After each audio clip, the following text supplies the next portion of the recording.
Hey, what's going on, you goofy gibble? Hope y'all are doing well. I know I've been away a couple weeks now. Did a little bit of traveling, doing some content with Chip on our channel over on Uncommon Energy. So go check that out if you haven't checked that out before. We make some really cool Pokemon TCG related content over there. And then when I got back, I was sick for a couple days and I decided to just take a little bit of a break in general. The game is in a little bit of a lull. No major tournaments going on. We're kind of waiting for the black and white set to release in general right now. Things feel a little bit stale, a little overplayed, or a little played out, I guess maybe I should say. So yeah, we're kind of in just a little bit of a lull, but started streaming again this week. So be sure to check out the streams if you're interested in that, and I'll be coming to y'all with a couple videos probably before the black and white set releases, but probably nothing too crazy, to be honest, because I'm kind of just waiting for the new set to drop and then really dive head first into that. So there's not too much for me to come at y'all with as far as like new decks or updated decks or anything like that, because I'm not really thinking too much about the format or the meta right now. There's not really too much happening in the format or the meta right now as well, but anything I come up with, I'll of course bring it to the YouTube channel.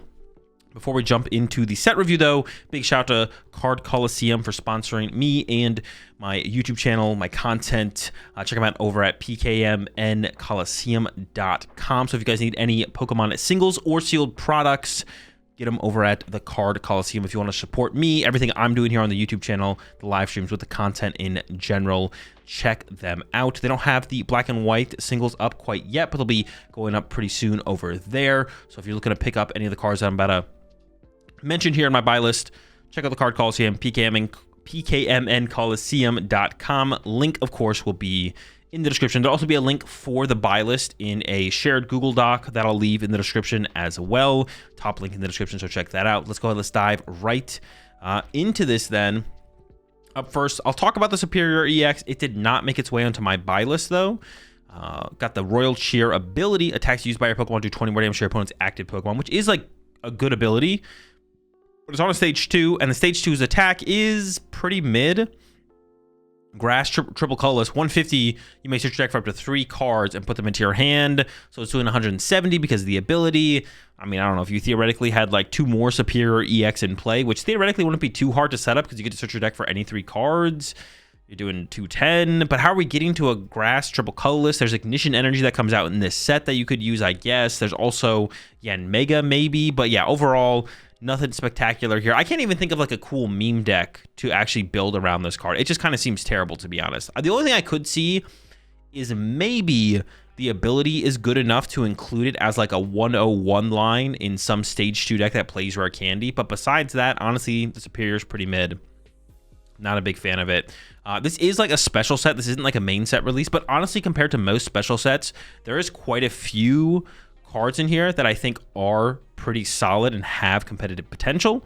Not Whimsicott GX, but this thing isn't terrible. It's got the energy gift attack here for a grass search your deck for up to 3 basic energy cards attached to your Pokemon in any way you like. It's okay. Then shuffle your deck. And then Wonder Cotton for a grass energy, 50 damage. Your opponent reveals in their hand. This attack does 50 damage for each trainer card you find there, or not 50 damage, but 50 damage times each trainer card you find in their hand. So that's okay as well. Nothing crazy there. Move right along here. There's this Victini here. Oh, actually, I don't think I put this on my buy list, but this Victini should definitely be on my buy list as a one of. So I guess we're filling out the buy list here completely as I'm going through this video. But Victini here, V Force attack for 2 fire, 120. If you have 4 or few Pokemon on your bench, this attack does nothing. So a cool little 1 prize attacker here that attacks for fire energy. You definitely see it popping up in some decks in the future. Emboar did make its way into my buy list. I got a 4-2-3 Emboar line on the buy list. Emboar here has the ability as often as you like during your turn, you may attach a basic fire energy card from your hand to one of your Pokemon. Really powerful ability. I mean, most recently we saw Baxcalibur have this ability for water energy, of course. So it is a little bit different. Works with water energy compared to fire energy. But I think there'll be a future for Emboar, I think, for sure. Now, there's nothing right now but that I think is super powerful to pair with the Emboar, I'm going to be honest. We are getting the Reshiram EX that I think will be a good addition to some kind of Emboar deck, but right now we're kind of missing fire Pokemon to put with Emboar.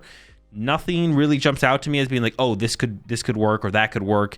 Every fire Pokemon in the format currently already has a way it can be utilized and doesn't really need the extreme amount of energy acceleration that Emboar provides. It's almost like not too much, but it's just like unnecessary to make the other cards work. So we really are holding out and kind of waiting for some fire attackers to come out eventually to go with the Emboar. We're kind of missing them right now, but I think there will be some hope for it in the future. I don't expect it to. I expect it to make its way into a competitive deck at some point. Moving right along here, Retrox EX is the next card on my buy list. Got one Retrox EX on the buy list here.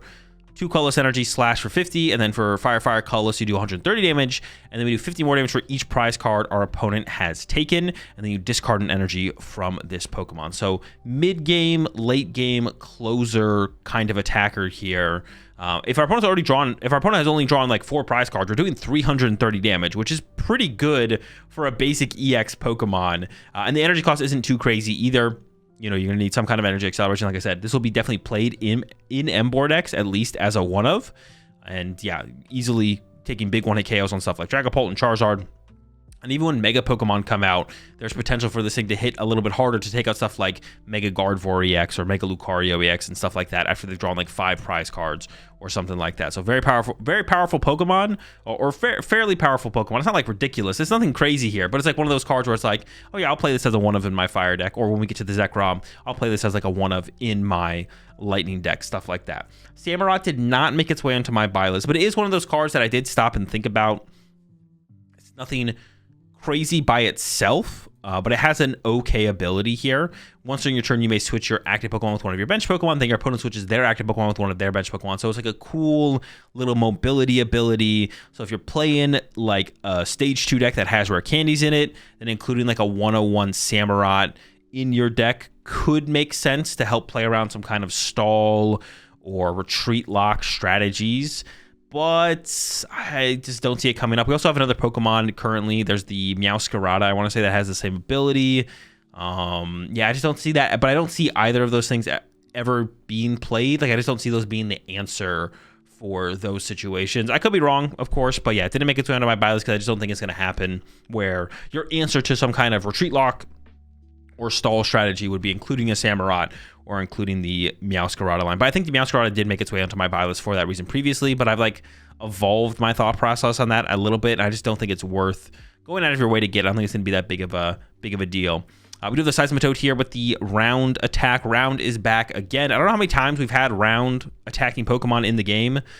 It's a lot. For 3 colorless energy, which will work with the ignition energy that we're going to talk about here that comes out in this set, does 70 damage for each of your Pokemon in play that has a round attack. And of course, the Time Pole has round, the Palpitoad has round, and Seismatode also has round. So you're doing 280 damage if you didn't prize any of your Time Pole and you have all those on your bench.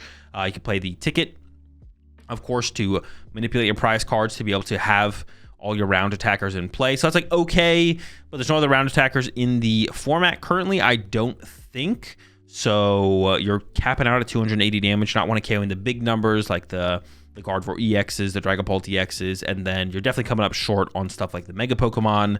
Also get a Stage 2 in play that is attacking with a special energy that you only have 4 of. Yeah, I don't think this one quite cuts it, of course. It could be a cool meme deck, though, the Seismatode round meme deck. Why not? Tortuga did make its way onto the buy list. Now, we've seen 0 success from this card, or I've seen 0 success from this card over in Japan so far, but I'm not willing to write it off quite yet. The attack is so powerful that I feel like there's still going to be a time for the Tortuga. So it made its way onto the buy list as a 4 of. It's got the Ancient Debris attack for a water energy, does 30 damage for each item card in your opponent's discard pile. And then I did add the Caracosta as well to the buy list as a 1 of, because if you're playing a Tortuga deck that has 4 Tortuga, there definitely could be a matchup or 2 in the format where you'd want the Caracosta, because its Mighty Shell ability is pretty good. Prevent all damage done to this Pokemon by attacks from your opponent's Pokemon that have any special energy attached. That's a pretty good ability. So if we're playing Tortuga, it's possible we'd want to include a Caracosta as well. And this attack, Big Bite for Water Double Color, says 150. Your opponent's next turn, the defending Pokemon can't retreat. I actually forgot one other card here. I passed by it. The Ducklet did make its way into the buy list as a 1 of. It's got that Fire Fighting attack for a colorless energy. Discard a Fire Energy from your opponent's active Pokemon. I could see that being worth including in a deck, possibly as a tech for a matchup. All right, up next, we got the Alomomola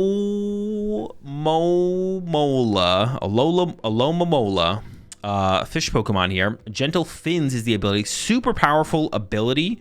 Once your turn, this Pokemon is in the active spot, you may put a basic Pokemon with 70 HP or less from your discard pile onto your bench. That is just crazy good for like one prize decks specifically. Now, stuff like Dreepy and Charmander, Pidgey, Ralts all have 70 HP as well, but you don't really need to recycle those super aggressively, and the bench space the Alola Mola would take up is probably not worth the trade-off of including it in your deck to recycle those Pokemon. But in decks like Typhlosion, United Wings, or any other one prize deck like that, this card is super strong because you're going to be going through a lot of your Pokemon throughout the game. You're kind of playing like a 6 prize game for the most part. So that means your opponent's going to be taking a decent amount of KOs. Like I can imagine playing this in Typhlosion, and then when your opponent chases your, if you're playing with like a Dracloak line, they chase your Dracloak, you get to send this up and recover your Dreepy. If they KO a Typhlosion, you get to get your Cyndaquil back immediately. You'd be playing this with Air Balloon, of course, so it constantly kind of have a free retreat. But yeah, I think this card is super, super strong in those one prize decks. Now, are the one prize decks by themselves good enough? Is this going to put them over the top? I'm not convinced of that, but very strong addition for any potential future one prize deck. So it made its way into my buy list as a 2 of. I'm going to skip the Beartic here, but I will point out the Cubchoo here. The Cubchoo's attack is actually pretty strong. For a water energy, it does 10 damage, and then during your opponent's next turn, the defending Pokemon can't attack. Usually, something like this would be worded, pick one of your opponent's active Pokemon's attacks, and they can't use that attack. I don't think we've ever had an attack be worded this way. I could be wrong, but and if I am wrong, it's definitely hasn't been on like a basic for a single energy, I don't think. Now, I could be wrong. We could have had it in the past. I don't remember it existing. This is pretty powerful. A little bit niche, of course, but it does make its way onto my buy list as a 2 of, because I could definitely see this being played in a deck in the future for like a specific matchup where maybe they only like set up 1 or 2 Pokemon, and it's really awkward for them to retreat between Pokemon. We already see people using Mind Bend in Gardevoir as an aggressive way to make things awkward for your opponent by Mind Bending stuff like Grimmsnarl and Dragapult even sometimes, or Charizard. So, well, Dragapult a little bit less, so I guess you're 1-KO with Clefairy, but mostly Charizard and Grimmsnarl. Can't really take a big KO on our turn, so instead of doing nothing, we Mind Bend our opponent, make it awkward for them to take a knockout on their next turn. You could see something similar with the Cubchoo, so I don't know, it's got potential for sure. So yeah, on the buy list as a 2 of. Beartic, of course, did not make it there because Beartic is not very good. Kyurem EX here, the third of the Dragon Pokemon, whatever.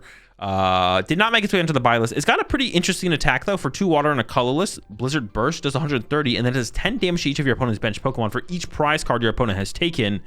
I don't think we've ever seen a spread attack be based on your opponent's prize cards taken. So it's definitely very interesting. I don't think it'll be very good, especially with Shaman in the format and stuff like that. Like, how are we even winning games with this thing? I don't think we really are, to be honest. So, yeah, not on the buy list. The Kelio did make its way to the buy list, though, as just a 1 of. Gale Thrust here for water and a colorless does 30 damage plus 90 more damage if we went from the bench to the active this turn. And then for water double colorless, we do 120, and this attack's damage isn't affected by any effects on your opponent's active Pokemon, and that's the reason that it's on the buy list. It just has a shred attack here. For anyone who's unaware what a shred attack is, it is just an attack that isn't affected by effects on your opponent's active Pokemon. It's kind of where I feel like that effect is most commonly on attacks. I always call it shred attacks. I feel like other people call it shred attacks in the community as well. I feel like I'm not the only one here who calls these kind of attacks shred attacks, but that's the reason it's on the buy list. The ignore effects part of this. You never know when you're going to be playing some kind of water deck and you're like, well, I don't know if it's going to be Mimikyu specifically, but like I need a way to deal with Mimikyu. I need to include some kind of tech card in my deck to deal with something like a Mimikyu, and that's where something like the Keldeo would come in. 210 HP gets the job done in those situations potentially. Up next, we do have the Electric line. Electric is back. Of course, Tynamo makes its way into the buy list as a 4 of. There's 2 Tynamos in the format, but this one is definitely better. Free retreat. That's really the main reason. I think the other one has, like, for 1 energy, it does 10 damage, and for 2 energy, it does 30 damage or something, but it has a retreat cost, which is no good. The Electric itself, of course, has the Dynamotor. Once on your turn, you may attach a basic Lightning Energy from your discard pile to one of your bench Pokemon, and then Lightning Colors, it does 50 damage, which isn't anything crazy. But yeah, super powerful ability. We've seen this before be super good in many decks. In Miraidon, most recently with Flaffy, we had Dynamotor. Not even that long ago. It was like 2 seasons ago. Yeah, not that long ago, we had Dynamotor in the format on a Flaffy that was played with Miraidon. We still have Miraidon, so Miraidon Electric is a possibility, of course. But overall, a really powerful ability, even if it doesn't work out with Miraidon, as far as being competitive goes.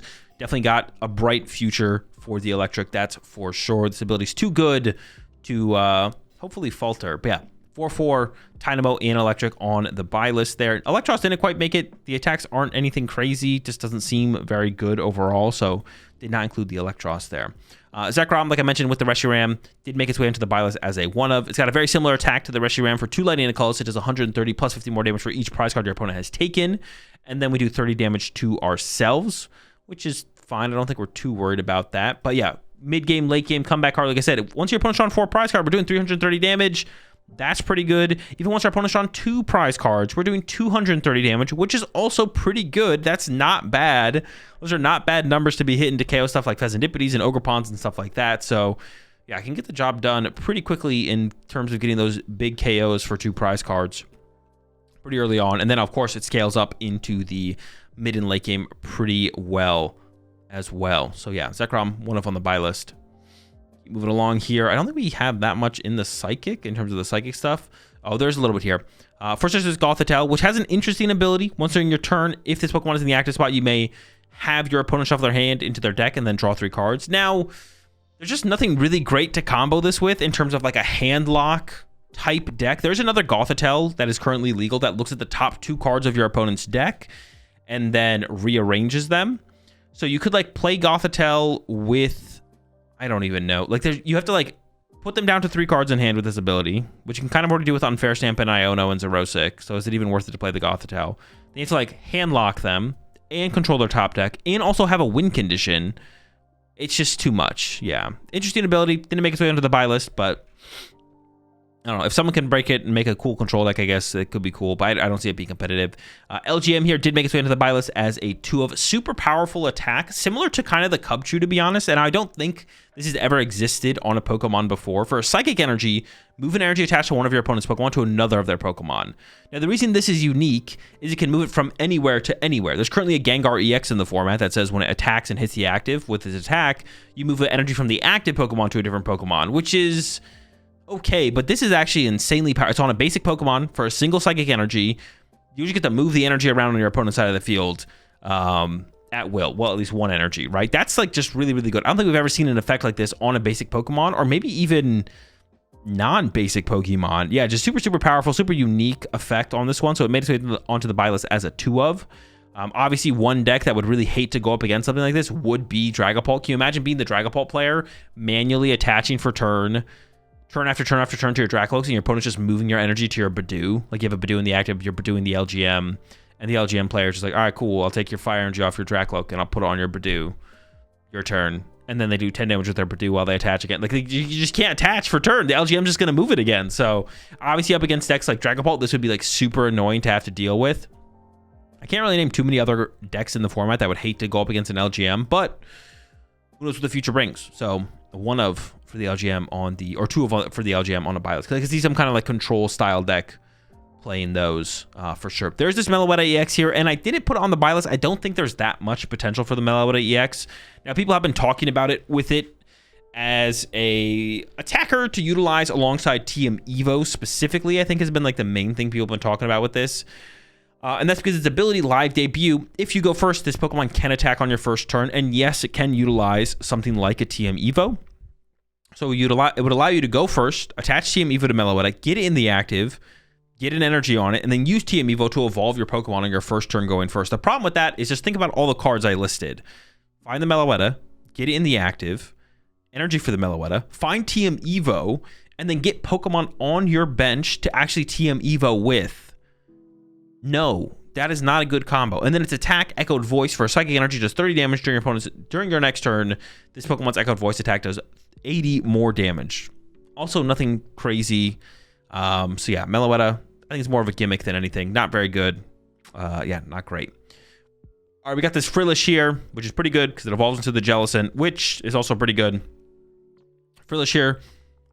Sea Shadows for Psychic Energy, 20 damage during your opponent's next turn. They can't play any item cards from their hand. That's a pretty good attack on a basic Pokemon that evolves into something that's also pretty good. The Jellicent EX, as long as this Pokemon is in the active spot, your opponent can't play any item cards or attach any Pokemon tool cards from their hand. That's a pretty good ability. Now, the drawback, of course, is Jellicent EX's attack for a Psychic and a Colorless. It does 80 damage, plus 80 more if you have 2 extra energies attached to this Pokemon. So you're looking at needing 4 energy on a Jellicent to do 160 damage, which is not great, but you're item locking your opponent. And we've seen this card have a decent amount of success already over in Japan. The cards have been out over there. They played their Japan Championships in the format with these cards legal. And Guard 4 Jellicent was definitely one of the most successful decks over there by far. So looks like there's probably some potential for it in Gardevoir. Outside of that, I'm not too sure, but Gardevoir for sure. I think the Jellicent will find a home. And who knows, we might kind of see like 2 builds of Gardevoir in the format, which, yeah, sure, I guess. Why not? Let's have, instead of just 1 broken build of Gardevoir, let's have 2 running around. Let's do it. I'm down. We'll keep moving along here. There's this Archeops here with a really cool ability, but it's a stage 2 fossil Pokemon. Already the Tortuga feels like it's in trouble because it's a fossil Pokemon. I don't know if I mentioned that, but the Tortuga is a fossil Pokemon. Archeops also a fossil Pokemon. Its ability, once on your turn to this Pokemon in the active spot, you may choose one of your opponent's evolved Pokemon and de-evolve it by putting the highest stage card into your opponent's hand. So pretty good ability, pretty powerful, even if it has to be in the active, but stage 2, evolving from fossil, it's just too much going on, to be honest. Yeah, not good enough, I don't think. So no Archeops on the buy list. Tarakan here. It's got a pretty it's got an interesting attack here. For a fighting a colorless, it does 50 damage plus 80 more damage if any of your Pokemon were knocked out by damage from an opponent's attack last turn. This didn't make its way onto my buy list. I maybe should have included it, to be honest, but the damage numbers are just so low. 130. So sure, you're KOing stuff like Miraidon or Ursaluna, but if there's some kind of like stage 2 or mega Pokemon, you're just not even getting close to getting a knockout. Yeah, I don't think Tarakan's going to be all too good, to be honest. Maybe in some kind of like box deck in the future, I guess I could see it, but yeah, not on the buy list. I don't think it quite cuts it. Up next, we've got the Zoroarch here, which did make its way into the buy list as a 4/4 with 4 Zorua and 4 Zoroarch. This Zorua is actually pretty good. Takedown for a Dark Energy, just 30 damage. That KOs Bidoof. That's pretty good. And then the Zoroarch here, Mind Jack, does 30 damage for each of your opponents, each of your opponent's bench Pokemon. So you're not going to be hitting ridiculously hard with the Mind Jack, but of course, the powerful attack from this Pokemon is the Foul Play for triple colorless energy. It does work with Ignition Energy, which we'll be talking about once again a little bit later here. Choose one of your opponent's active Pokemon's attacks and use it as this attack. Pretty good. Yeah, made its way onto the buy list as a 4/4. We've seen decks like this in the past be successful in the Pokemon TCG, where it's kind of like a stage 1 box maybe, or something like that. So I have hope for Zoroarch. I don't think on release it's going to be very good. I don't even know what else you'd play it with, to be honest, but I think in the future it could have its moment. Up next is the Hydragon EX, which did not make its way onto my buy list because I think it's a little bit too much going on. Same thing with the other Hydragon EX we have in the format. This one is kind of similar, where it's just too much to get anything going, but it's a really cool card. And there's some other cards that it does combo with that would make it pretty interesting. If your opponent's basic Pokemon is knocked out by damage from an attack from this Pokemon, from an attack this Pokemon uses, take 1 more prize card. And with how that's worded, with an attack this Pokemon uses, that means you can use TMs, the attacks of TMs, to actually draw additional prize cards by knocking out basic Pokemon. Its attack itself for Dark, Colorless does 200 damage. Your opponent's next turn, the defending Pokemon can't retreat. But you can use it with like TM Blindside, which snipes for 100 damage. And it doesn't say it has to be the active basic Pokemon as well. So you could use TM Blindside to like snipe something off the bench, like a Ralts or a Dreepy or a Dracloak, and you get 2 prize cards from that. You can use the Crisis Punch TM as well to be able to draw prize cards aggressively. So there's some cool things you can do with this, but I think it is just too much to be good, to be competitive. So no Hydragon on the buy list, but I'd definitely be excited to try it out when it does drop.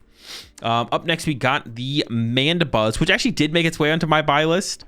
Because I think the ability actually here is pretty powerful. Once during your turn, you may have your opponent reveal their hand, and you may put a basic Pokemon with 70 HP or less you find there onto their bench. For some kind of stall or retreat locking style deck, this is like pretty powerful. Also, the hand knowledge it would give to a more like control based deck is always really, really valuable. So yeah, I don't know. I got the Mandab Buzz, 2 Volbeat, 2 Mandab Buzz on the buy list. I think there is potential for this card in some kind of stall or control deck, because not only putting stuff on your opponent's bench that you can trap later on is not only is that really good, but the hand knowledge you get from looking at your opponent's hand for stall or control decks is always a big deal. So I'm holding out some hope for the Mandab Buzz in some kind of future control stall style deck.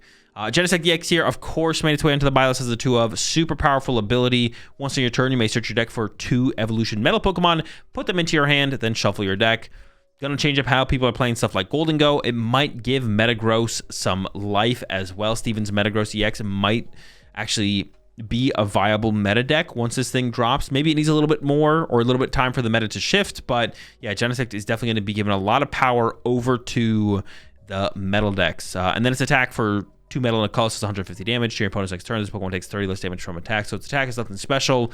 It's all about that ability. Being able to go Nest Ball to find 2 Golden Goes or like a Revavroom and a Golden Go is absolutely absurd. Insane value, just like insane value. So one of the, yeah, I don't know, most broken abilities of all time. It's just an absolutely absurd ability. Very, very, very good. Very, very good. All right, I'm gonna move through the colorless Pokemon here. I just want to make sure I'm not skipping any of the ones that made their way onto my buy list. But up next is the Bofalant EX, 220 HP, takes 30 less damage from attacks from its ability Boofer, and then for 3 colorless energy, it does 100 damage plus 100 more damage if your opponent's active Pokemon is the Pokemon EX. So comboing Bofalant EX with 2 of the little Bofalants that reduce damage that your colorless Pokemon take by 60 if you have another Bofalant in play. It's pretty good. We're looking at minus 90, so effective 310 HP Pokemon that you can also put a Bravery Charm on. Looking at effective 360 HP. I don't know. I think there might be something there. Also, as just like a, I don't know, kind of like a neutral Pokemon to include in decks. We saw Bofalants in the past kind of fit that role where it's just like, oh, I'll play one of Bofalant in my deck. So we could also see that as well with this Bofalant being just kind of like a random Pokemon you throw in because it just kind of lines up well into some matchups. So yeah, 2 Bofalant on the buy list. I like this card. But if I had to pick a card that I think I may be wrong about, it might be the Bofalant EX, to be honest. Might not quite be powerful enough. All right, into the trainer cards. And for the trainer cards, for the buy list, if it makes its way into the buy list, it's always a 4 of. So Air Balloon, the retreat cost of the active Pokemon is 2 less on the buy list. Of course, if we have Tortuga on the buy list, we have to have the antique cover fossil on the buy list because that's how we get to our Tortuga. And it's got the ability to prevent all effective attacks used by our opponent's Pokemon done to this Pokemon. It's pretty cool. Stop stuff like the Dragapult. And then the effect of, or how you play the card is play this card from your hand as if it were a 60 HP colorless Pokemon. This Pokemon can't be affected by any special conditions and can't retreat. But anytime during your turn, you may discard this card from play. The Brave Bangle, 30 more damage to EX Pokemon, can only be attached to non-rule box Pokemon as well. But yeah, made its way into the buy list as a 4 of course. The Brave Bangle, I'm super excited for because I love Ethan's Typhlosion, and it goes in Ethan's Typhlosion super, super well. So I'm really excited to try out that combination of cards. How much does that elevate Ethan's Typhlosion from where it currently is? I don't know, but it definitely makes it better. I don't know how much better, but yeah, made it onto the buy list. Energy coins did not. Energy retrieval, even though it is a reprint, I still put it on the buy list. If someone's newer getting into the game and watching this video or something like that, you're going to want energy retrieval, very powerful card. So I put this on the buy list. Of course, if you already have energy retrievals, not something I'd recommend you need to pick up. But if you're a newer player, yeah, you're going to want energy retrieval. So yeah, energy retrievals on the buy list, of course, a 4 of like everything else. Fennel is a little bit of an interesting supporter. Heal 40 damage from each of your Pokemon. I know we have Picnic Basket currently in the format.